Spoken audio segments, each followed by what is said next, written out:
Chers compatriotes d'Algérie, bonsoir à vous tous, Azoul Filaoun, Massa Noor. Bon, maintenant nous sommes le 22 janvier 2022. 2022, de par le passé, nous avons abordé certains aspects internationaux, des relations internationales de l'Algérie avec le reste du monde, certains chiffres internationaux de l'Algérie, même des sujets internes à l'Algérie. À l'Algérie pour ce jour, nous avons profité de quelques journées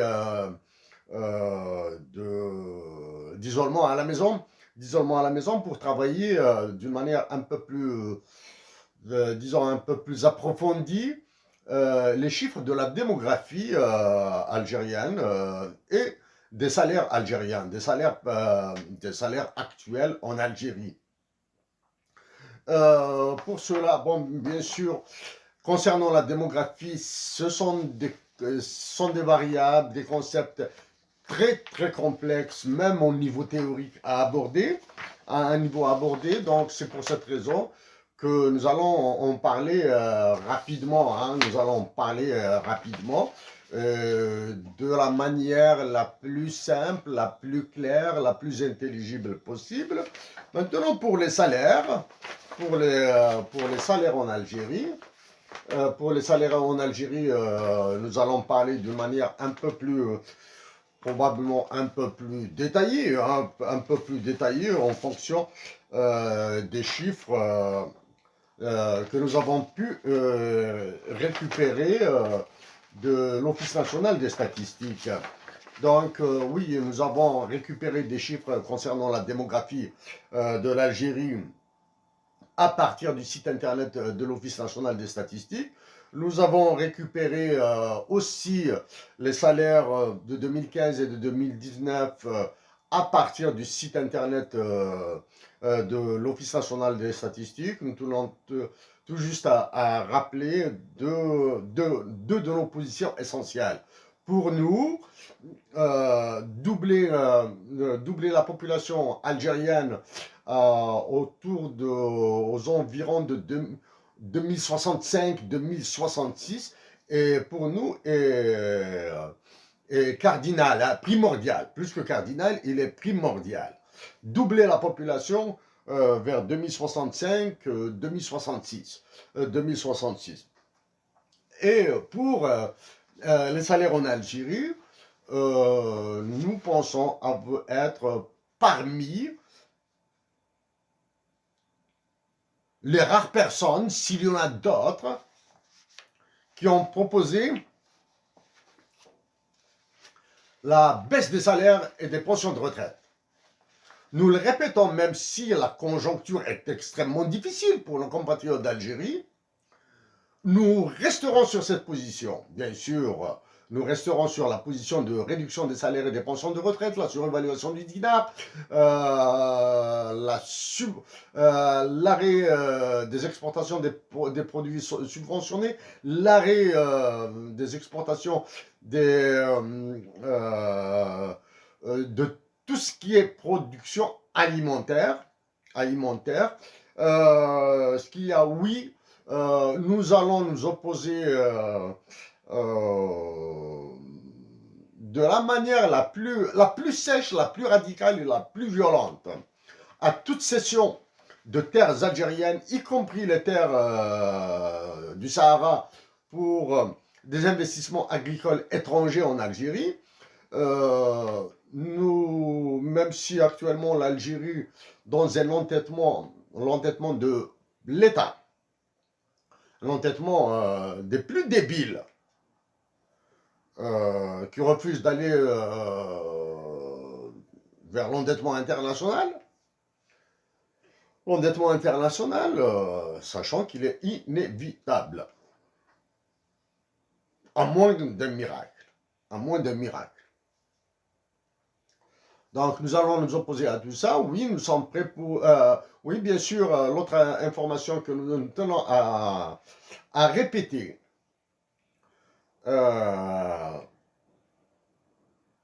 radicalement contre aussi, contre cette histoire d'allocation chômage en Algérie.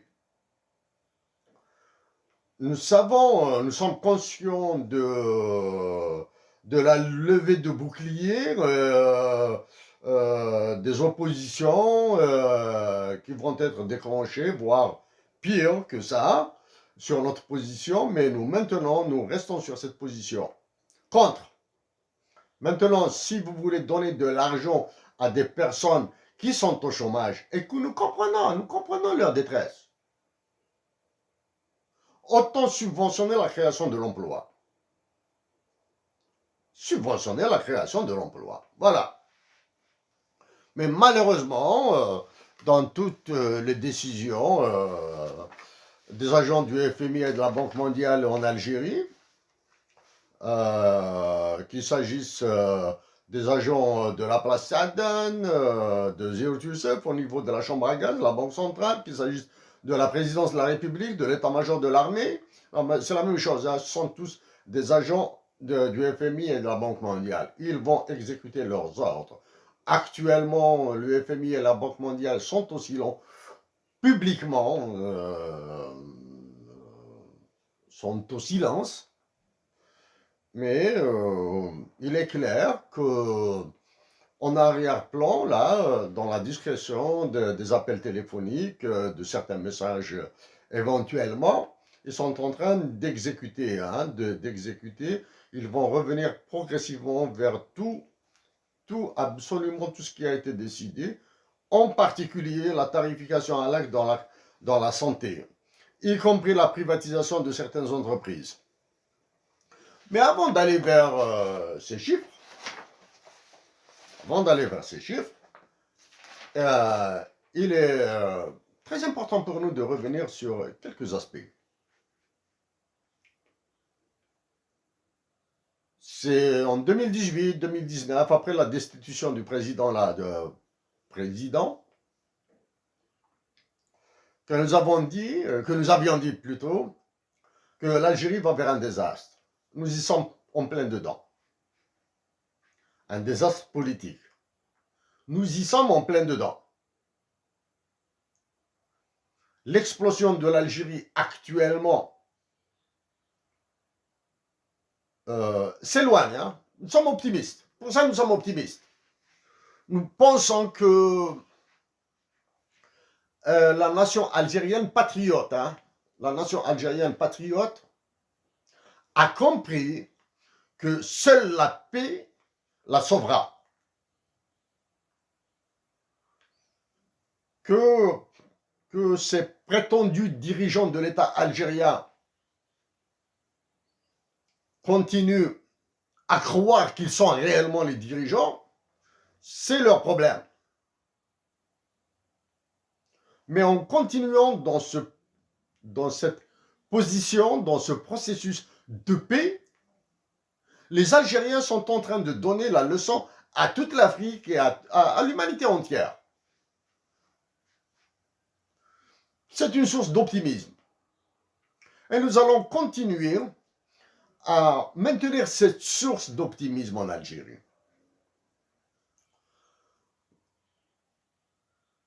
Est-il nécessaire que pour nous de dire l'ineptie, les enfantillages de l'État algérien qui s'attaque à des associations à caractère politique qui sont appelées en Algérie partis politiques. S'attaque à ça.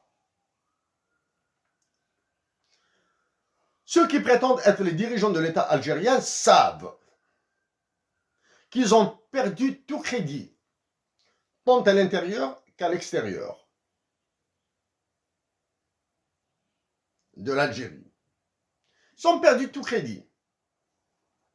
Le seul crédit, et c'est le meilleur qui demeure en faveur de l'Algérie, est le patriotisme et la paix en Algérie. Malgré toutes les privations, toutes les souffrances et la répression aveugle,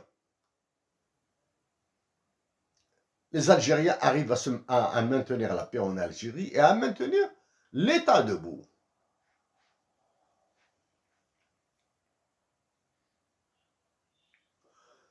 Euh,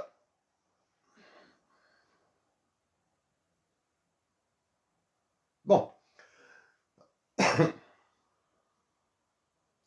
est-ce que la démocratie peut servir le développement? C'est une question que nous avons posée déjà auparavant, que nous nous sommes posées, à laquelle nous avons donné quelques réponses. Nous la reposons aujourd'hui.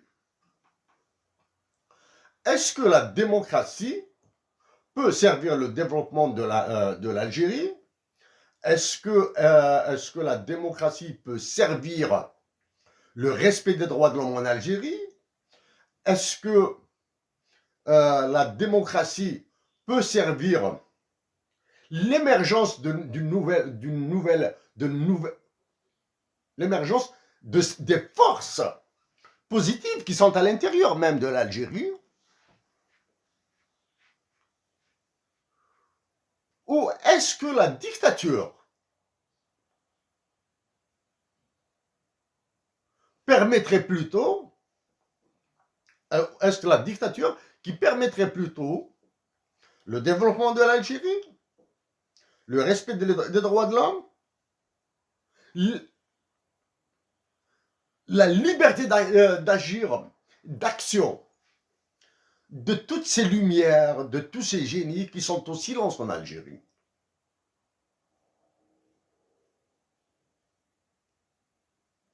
Non, pour nous, si la dictature peut effectivement favoriser le développement de l'Algérie, développement économique, oui, la dictature peut.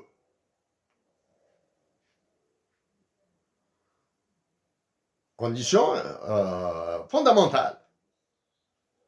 La condition numéro 1, que cette dictature soit éclairée. La deuxième condition, qu'elle ait l'adhésion de la nation. Maintenant, si cette dictature est idiote, stupide, non éclairée, c'est-à-dire bornée et têtue, elle fera exactement ce qu'ont fait les précédentes dictatures en Algérie. Nous parlons de dictatures plus des dictatures depuis l'indépendance. Et pour nous, nous précisons que la dictature la plus sauvage, ce sont les dictatures nées après 1980. Tous les régimes politiques qui se sont succédés en Algérie depuis l'indépendance sont des régimes dictatoriaux. Mais le plus dictatorial est celui qui est né après 1980 parce qu'il a été emballé dans certaines promesses, dans certains engagements. Des promesses et des engagements qui ont été arrachés par des victimes innocentes. Qu'il s'agisse des victimes des années 1980, des victimes des années 90, des victimes des années 2000, des victimes des années 2010 et maintenant des victimes des années 2020. Ce sont toutes ces victimes innocentes qui ont permis, qui ont forcé l'État à prétendument faire des promesses. Sur la loi des finances de 2022, nous avons fait le tour de la question. Tenons, après la destitution du précédent président, nous avons dit que l'Algérie va vers la catastrophe. Il est impossible à des bornés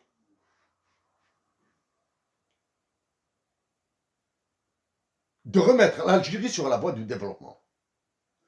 Il est impossible à des têtus de redonner de l'espoir. Il est impossible à des incompétents de définir des politiques publiques saines.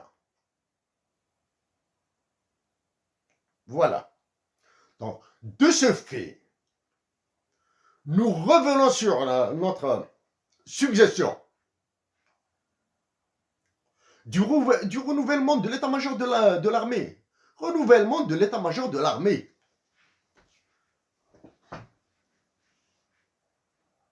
Pour toutes les raisons, pour tous les motifs qu'ils peuvent s'auto-invoquer, les actuels membres de l'état-major de l'armée doivent se retirer et rentrer chez eux.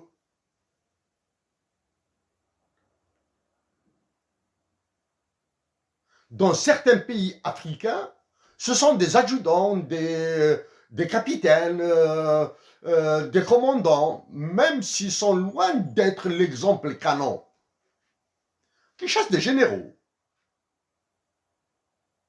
Voilà. Il est impossible aux Algériens de fournir ces efforts additionnels pour sauver la patrie. Parce qu'il y a beaucoup d'efforts à fournir pour sauver la patrie. Avec un système judiciaire complètement moulu. Là, il est moulu.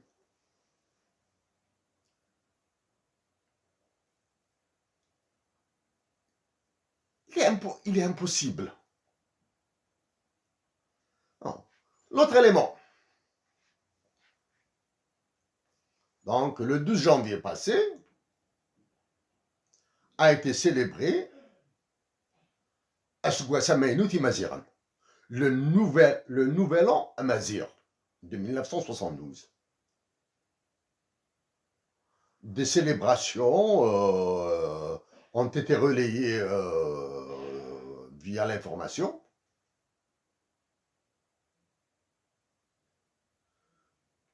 Sans qu'aucune allusion à une nouvelle assise de cette amazérité de l'Algérie. C'est-à-dire dire à nos frères et sœurs du Sud, à nos frères et sœurs des Aurès, à nos frères et sœurs du Mzab, à nos frères et sœurs de l'Ouest, dire à nos frères et sœurs du Maroc, à nos frères et sœurs de la Tunisie, de Libye, du Niger, du Mali, du Tchad, du Sahara occidental, de la Mauritanie et même d'Égypte.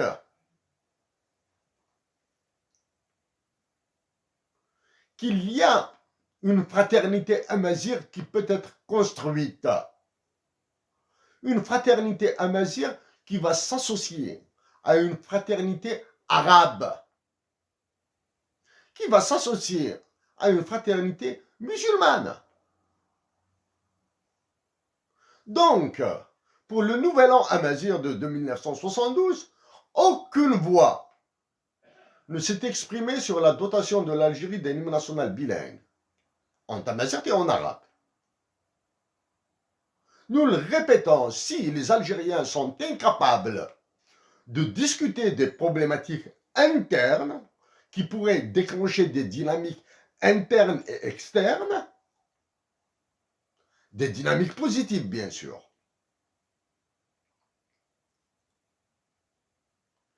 Il leur sera impossible aux Algériens de sortir de ce désastre économique dans lequel nous nous retrouvons. Dans ce désastre financier, un désastre indescriptible financier. Dans un cataclysme monétaire.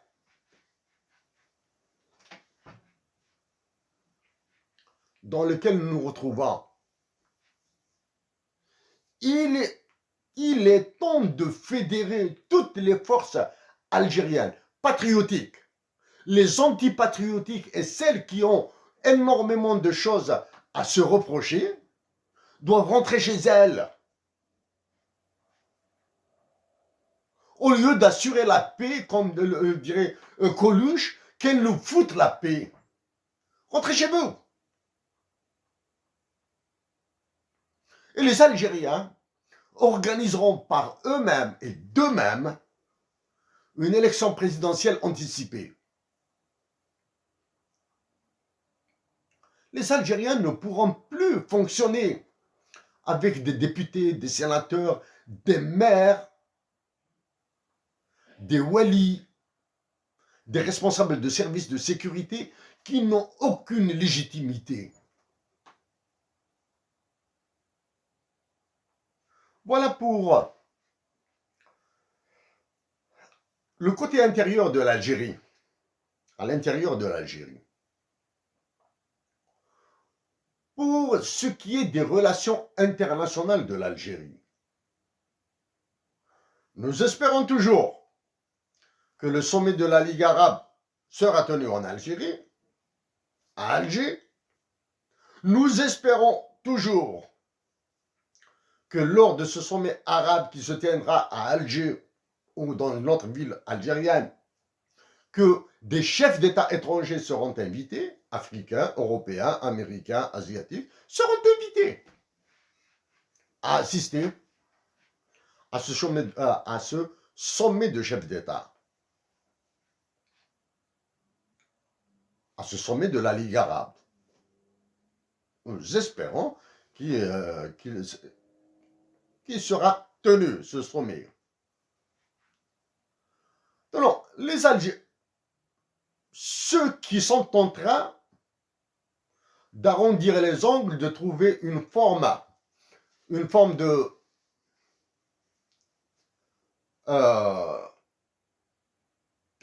pour faire accepter à la nation algérienne les discussions, dialogues, négociations avec l'État d'Israël. Qu'il annonce. On sait que, oui, l'Algérie doit discuter, doit dialoguer, doit négocier avec l'État d'Israël.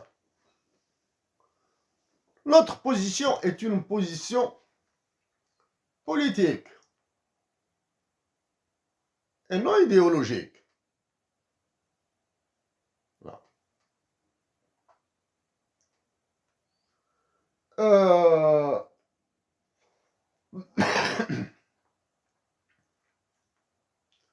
Des informations comme ça non vérifiées, bien sûr, non vérifiées, nous sommes fatigués là, ce genre de choses.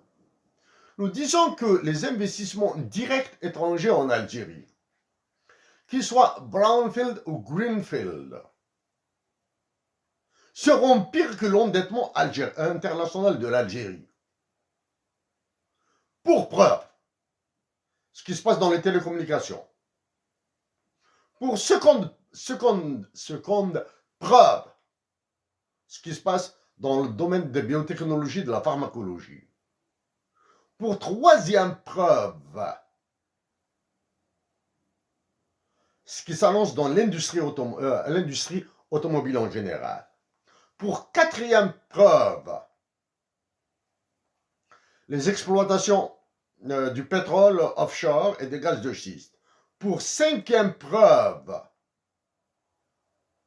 l'abandon des populations algériennes qui ont été victimes des incendies.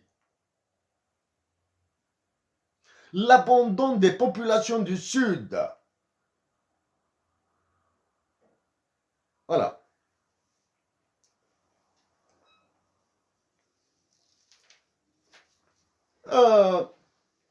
Chers frères et sœurs de l'Office national des statistiques, disons bien, chers frères et sœurs de l'Office national des statistiques, ayez l'amabilité et la gentillesse de nous faciliter un petit peu, un tout petit peu, le travail. Mettez les chiffres de la démographie algérienne dans des tableaux Excel. Mettre des chiffres dans des PDF ne sont pas des rapports du FMI ou de la Banque mondiale, ne sont pas des brochures. Les chiffres de la démographie algérienne méritent une analyse, méritent l'application de modèles mathématiques, du moins exige l'application de modèles mathématiques. Ressaisir, reprendre tous les chiffres dans des formats PDF un peu bizarres, c'est impossible. Donc, s'il vous plaît, faites cet effort. Faites cet effort pour nous, là. Nous avons récupéré de l'Office national des statistiques des chiffres sur les salaires de 2015 et 2019. S'il vous plaît. Sont loin, très loin d'être exploitables. Vous nous mettez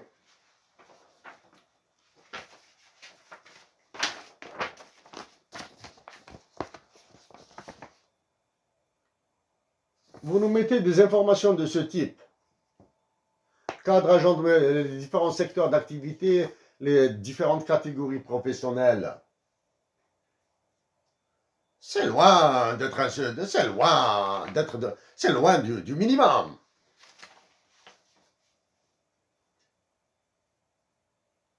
Il n'y a pas d'effectif du personnel. Les effectifs des salariés.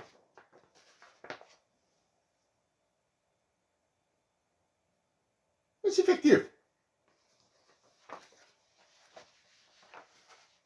Il n'y a pas les salaires de base. Ce qui est appelé en Algérie les salaires de base. Pour voir quelle est la partie, salaire de base, c'est la partie fixe d'un revenu. Et quelles sont les autres, quelle est la partie variable. Et pour voir quels sont les différents, comment est appliqué l'impôt, l'IRG, l'impôt sur le revenu global. Pour voir, ça a été très difficile pour tirer des informations, pour faire un semblant d'analyse, nous le disons bien, un semblant d'analyse sur ça, là. Nous allons revenir dessus. Nous allons commencer par la population.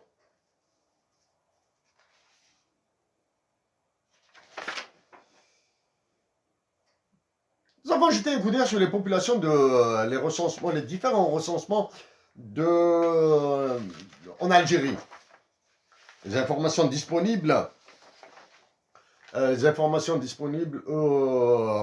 sur le site internet de l'ONS. Bon, comme nous allons le répéter une autre fois, mettez-nous ça sur Excel, là. Mettre une information, une rubrique, une colonne qui s'appelle ND en démographie, s'il vous plaît. Il n'y a aucune information sur la répartition par âge. Pas par année d'âge, au moins par 10 ans d'âge. Il est impossible de faire des projections sur le futur. Il est impossible de définir les investissements nécessaires pour les générations futures. Il est impossible de faire une quelconque approche intertemporelle, le temps, et intergénérationnelle entre les générations.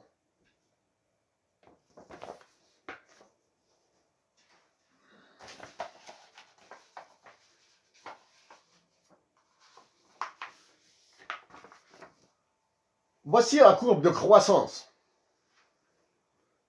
La courbe de croissance de la population algérienne telle que projetée jusqu'à l'année 2100.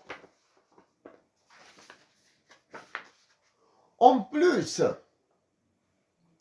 de l'assassinat de l'Algérie par les décisions politiques, par un régime, par des décideurs qui n'ont aucune idée de l'avenir. Cette courbe de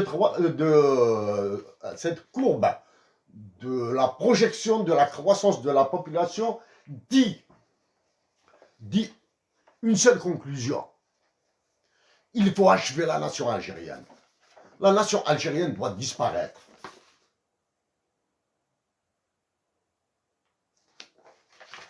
nous allons nous allons nous contenter de ça.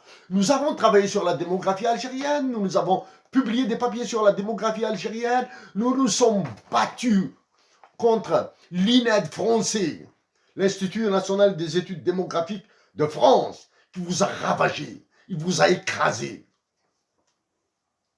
avec ces chiffres qui vous balancent, ces débilités qu'ils vous balancent.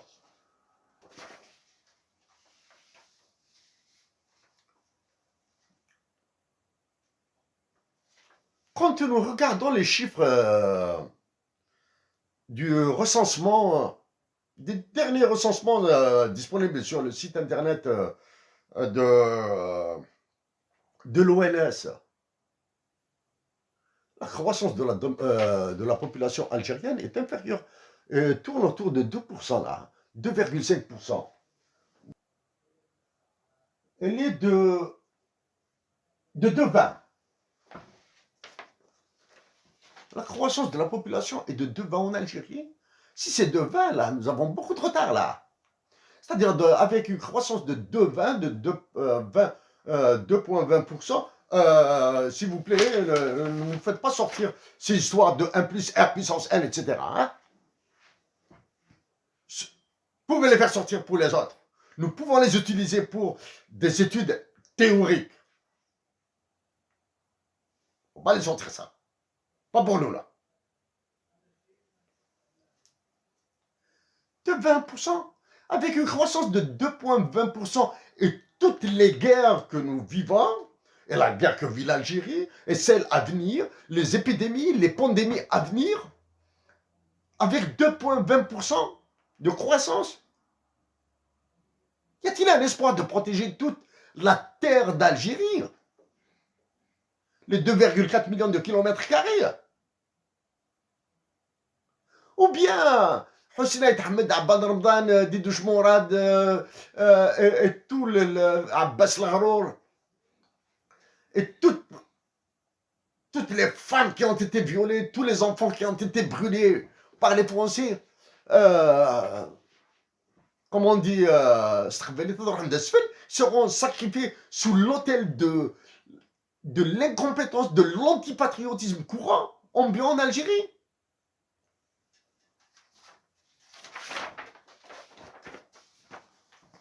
Quelques mots sur les salaires, maintenant.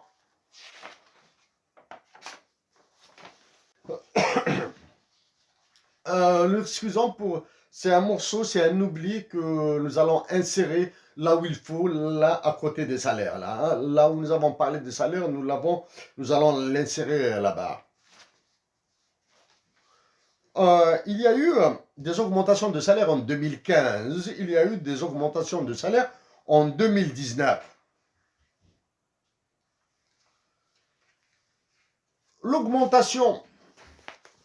L'augmentation des salaires, l'augmentation nominale des salaires en 2019 a été va de 3% jusqu'à 13% pour les cadres. Elle va de 1%. Nous n'allons pas dire qu'il s'agit de 1%. Parce que sinon, ils vont déclencher un Tawarid. De 1,39% jusqu'à 8,96% pour les agents de maîtrise. Pour les agents d'exécution, l'augmentation va de 3,1 jusqu'à 7,89. C'est le maximum. Si en 2019, enfin, de 2015 à 2019, si l'inflation cumulée, si de 2015 à 2019, l'inflation est de 10%, juste 10%, tous ces salaires, tous les salaires réels ont baissé de 9,09% en 2019. C'est-à-dire, même si il y a eu une augmentation de 2015 à 2019, les salaires de 2019 avec une inflation de 10% ont baissé de 9,09%. C'est-à-dire, le salaire réel, l'augmentation a été cassée par l'inflation. Maintenant, si l'inflation est de 20% de 2015 à 2019, la baisse des salaires est de 16,67% pour certains, la baisse du salaire réel est de 20% pour d'autres et de 24% pour une autre catégorie. J'évite de donner les catégories là. Sinon, ça serait scandaleux. Donc, toute augmentation des salaires et avec l'inflation ambiante en Algérie sera encore pire. Allez-y vers la baisse des salaires, s'il vous plaît. Et des pensions de retraite. Allez-y vers des sacrifices. Donc, c'est ce passage que nous allons... Intervention, c'est cet ajout que nous avons oublié, que nous allons insérer là où il faut. Merci à vous.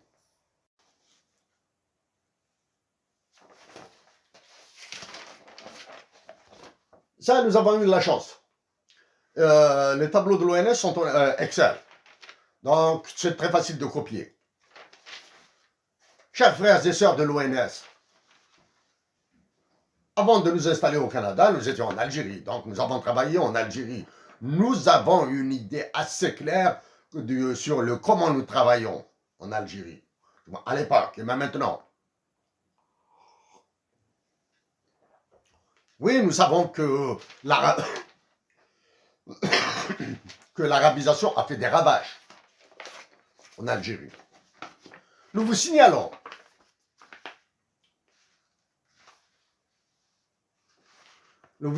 que dans ces catégories, en noir, hein, ce sont les votes. Les informations en rouge sont les notes, ce sont des calculs. Il n'y a pas l'éducation. Il n'y a pas l'éducation. Nous n'allons pas revenir sur l'absence des salaires de base, des parties variables des salaires, parce que vous avez parlé de salaire net moyen là. Si vous aviez écrit salaire de base, nous aurions posé des questions autrement. Salaire net moyen. Nous n'avons aucune idée sur les effectifs, sur les salaires de base, sur les parties variables, sur les parties soumises à impôt ou non, ou exemptes d'impôt. Ça, c'est les premiers éléments. Les autres éléments. Les chiffres que vous avez disponibles sur le site internet de l'ONS nous rendent impossible le calcul des indices de concentration, des indices de répartition ou bien des indices d'inégalité.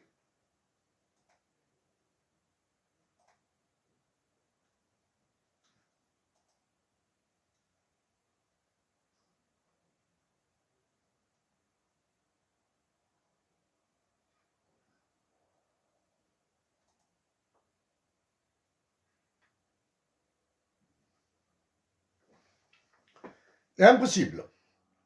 Donc, il est impossible de calculer un quelconque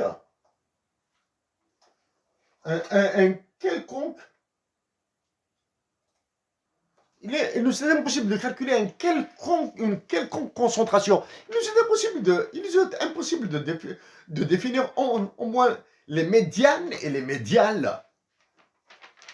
Comment? Il est impossible de travailler sur plus de justice sociale, sachant que sur la base de la loi, sur l'article sur l'IRG dans la loi des finances 2022, nous l'avons démoli. Nous l'avons démoli avec des chiffres. Nous l'avons démoli avec des démonstrations mathématiques et des scénarios. Divers scénarios. Nous avons utilisé plusieurs scénarios pour montrer notre objectivité.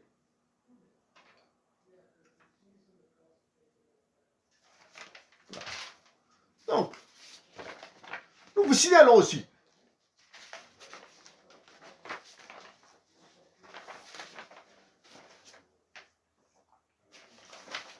sans créer de maison, sans créer de 6 années là. Hein. Donc nous allons éviter de citer les secteurs et les catégories. Les catégories, nous allons les citer, les catégories de salariés. Mais nous allons éviter de signaler ça.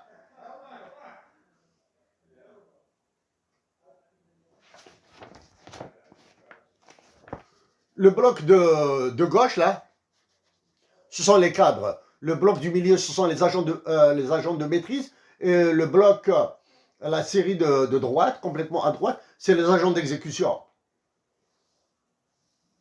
Dans ce bloc du milieu, là, vous voyez ici les agents de maîtrise. Il y a des agents de maîtrise dont les salaires sont supérieurs aux cadres dans une autre branche. N'allons pas citer, sinon, parce que nous travaillons pour éviter des grèves en Algérie, pour éviter toute revendication d'augmentation des salaires, parce que nous nous battons pour la réduction des salaires. Nous nous battons pour la réduction des salaires pour éviter l'inflation. Nous nous battons pour la subvention de la création d'emplois, qu'ainsi, au lieu de faire de l'émission monétaire, et criminelle, assassine, nazie, par la chambre à gaz, là, qui va exposer l'Algérie. Et en plus, bien sûr, en plus de cette émission monétaire, en plus de tout ça, il y a notre dépendance aux importations. Tenons, un ontalgique de rien du tout, pour un bébé, il sera impossible de l'importer. Nous espérons que les galonnés de l'état-major de l'armée, qui, au lieu de nous faire une bêtise de guerre avec le Maroc, chose qu'ils ne feront jamais d'ailleurs, oui, ils n'iront pas sur ça, au lieu de pomper les réserves internationales algériennes, qui sont quasi nulles, même si nous avons 38 milliards de dollars. Pour nous, 38 milliards de dollars, c'est nul de réserve pour un pays, pour une nation de 43 millions à 44 millions de personnes. Pour nous, c'est nul, ça. Ils éviteront de toucher aux réserves internationales par l'importation de l'armement.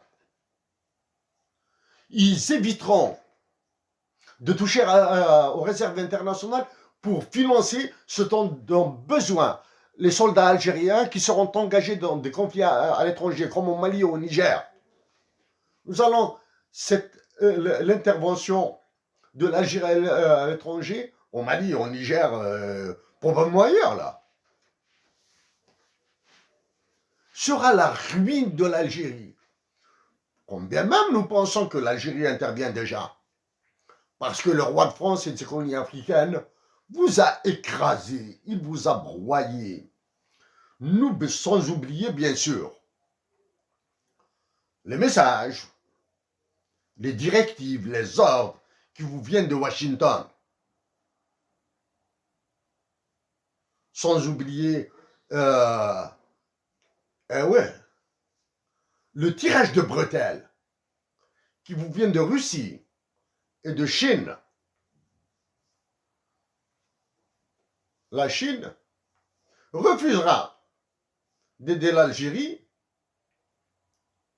si elle va sur des conflits.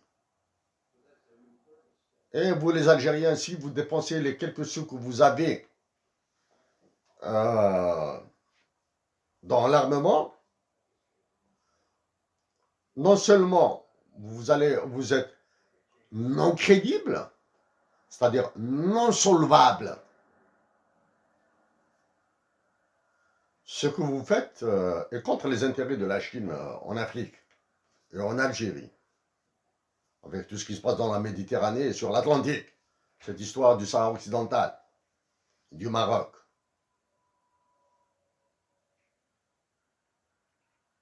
La nation algérienne doit s'inspirer de la nation tunisienne, avec la légitimité populaire du président de la Tunisie. il est en train de réussir des merveilles dans un océan de problèmes hyper complexes. Mais il est en train de réussir parce qu'il a une légitimité démocratique. Maintenant, nous entendons quelques syndicalistes qui se la ramènent. Mais parce que la justice en Tunisie fonctionne différemment du fonctionnement de la justice en Algérie. En Tunisie, les Tunisiens disent ce qu'ils veulent. Aujourd'hui, en Algérie, il est impossible aux Algériens de se prononcer même sur la dotation de l'Algérie d'un hymne national bilingue. Chers compatriotes d'Algérie, nous allons continuer à travailler pour l'Algérie. Nous allons continuer à faire des démarches auprès d'organisations internationales. Nous allons intervenir à chaque fois que certains dirigeants étrangers se mêlent de l'Algérie. Chers compatriotes d'Algérie, posez-vous des questions simples. Avez-vous entendu les pays de l'Union européenne condamner la violation des droits de l'homme en Algérie depuis un peu plus de 6 mois, là, maintenant? Depuis 6 mois. Non, parce qu'ils ont eu ce qu'ils... Ces pays ont eu ce qu'ils voulaient. Nous pensons à l'Italie, à l'Espagne, au Portugal, à la France surtout, l'Allemagne qui pointe du nez. Là. Chers compatriotes d'Algérie, continuez dans ce processus de dignité, continuez dans ce processus de patriotisme. Allez-y vers le regroupement intégral de la majorité de l'Algérie. C'est une majorité fraternelle, une majorité patriotique.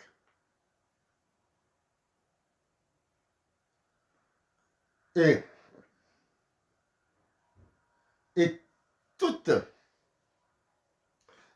tous les arguments négatifs contre l'Algérie développés sur ce qui se passe actuellement en Algérie disparaîtront. Chers compatriotes d'Algérie, avec tout notre cœur, la patrie, notre majorité, nos frères et sœurs du Sud, il faut aller vers eux. Il faut aller vers eux. Allons-y vers un renouvellement intégral de l'état-major de l'armée. Allons-y vers une élection présidentielle anticipée. Restons dans la paix. Avec tout notre cœur du Canada, de Cornwall, Ontario. Que Dieu nous préserve tous et que la paix soit avec vous. À la prochaine fois.